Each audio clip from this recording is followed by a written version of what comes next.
Hello, this is Mr. Adams. This week we are working on caricatures. If you look in the module, you will see a link to an article about caricature photography. Now, caricatures began as cartoons, mostly political or poking fun at somebody like a celebrity.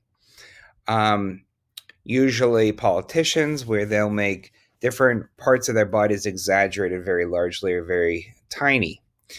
And so, what we're going to do this week is we're going to make a caricature in class. And we're actually going to do two. One will be of yourself, and one will be of another person. You're going to do two caricatures. It's always fun to poke fun at ourselves. So, the first caricature that we're going to do is we're going to make one of ourselves. And then I would like you to also attempt to make one of a friend or family member. This is all in good fun, so we're not being cruel by making a caricature. So please try to keep it light and fun.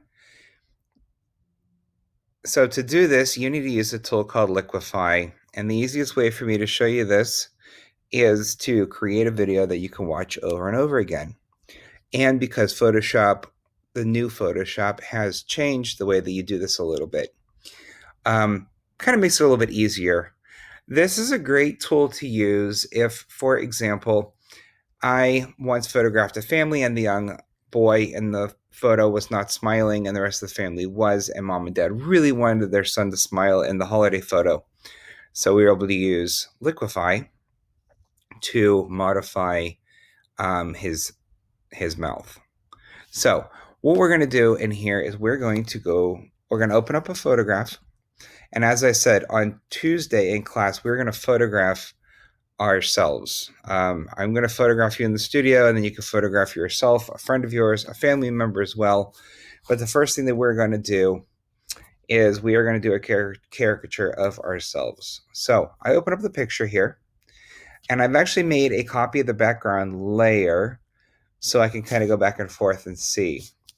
So the first thing we need to do is go to Liquify tool. And the Liquify tool, I'll show you where it is.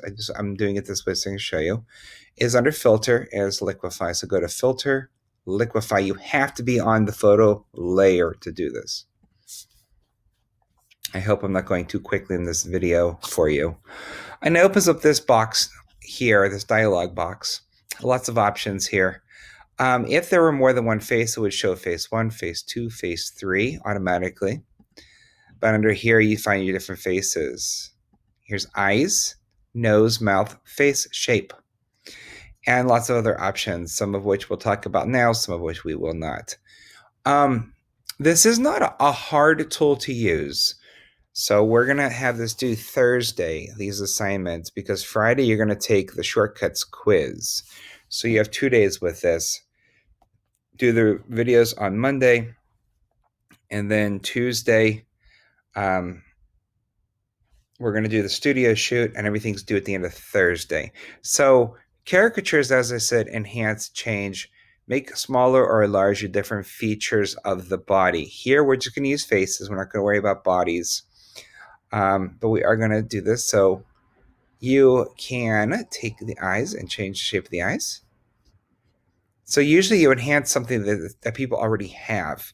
So like if you have a really large forehead, you can make it bigger. If I was doing a caricature of myself, I might make my head really, really big. I can move my eyes. I can increase the height of my eyes. Some people have lazy eyes, so one's bigger than the other. This is a way to modify that.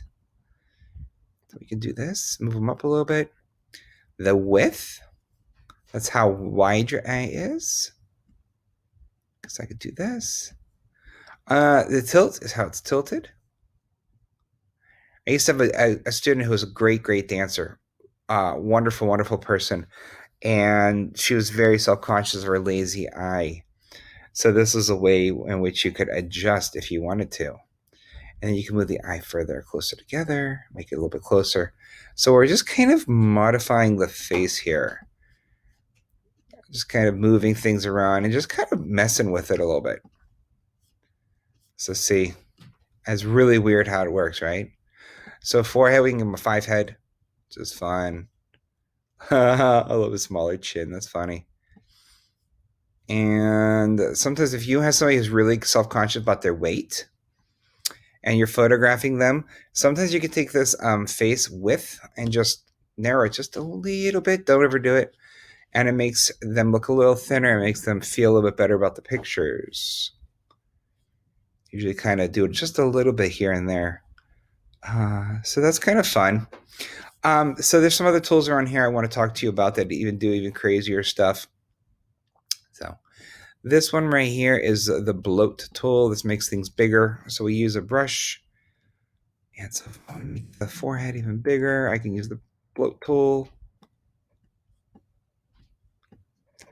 The cool thing about caricatures, you wanna make them unreal, but you don't want to make them look so bad that they just don't work like naturally. So I'm just holding down, clicking with the mouse, or holding the mouse down to do this. Maybe I'll make his nose a little bit more of a bulb kind of shape. Do that a little bit.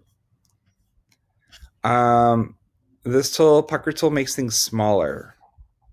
So let's go in there and get the ears, bring the ears down a little bit. So these are the tools that people use whenever they change the shape of people in photographs, like models, for magazine covers.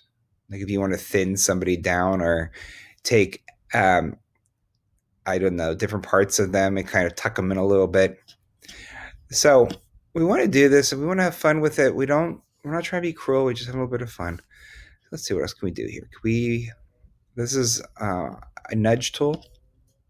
Kind of fun. Kind of bring his neck in a little bit, make it more like a giraffe. The problem with this is be careful because now we're losing texture on the collar line.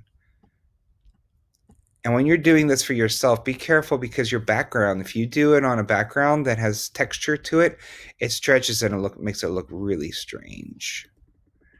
Changing the shape. Now you can freeze parts as well. Okay. To freeze that, like if I want his Adam apple not to move and not to get stretched out, I can go like this. And then when I pull it down, you can see it keeps the Adam apple kind of where it is. And you can erase it. And it kind of stayed in place, right? So this is great if you want to move like part of his face. Let's see here. Freeze mask. Let's say I don't want to mess with the nose, but maybe I want to move something else around it. I don't know. I'm just trying to play with it here. If I start to do this, it pulls around it without touching the nose, and then I'm going to thaw that part of it. And the nose is still the same shape, same size, and everything that it just was. So I'm going to hit OK and get out of here. So I want you to play with all of these. Okay, that's what we're going to be doing. We're going to make caricatures. You can even do it more. Let's just go back into the eyes for a second. Just do a little bit more. This face tool used to not be here. This face aware used to not be there. It's a newer tool from about 2 years ago. So before that, you'd use this tool over here for everything.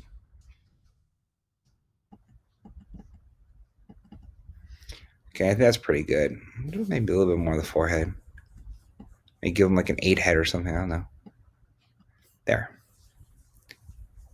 Okay, so let's take a look. See, I hit OK. And then that's the after, because remember, I made a copy of it. So that's before. That's how much different it is, right?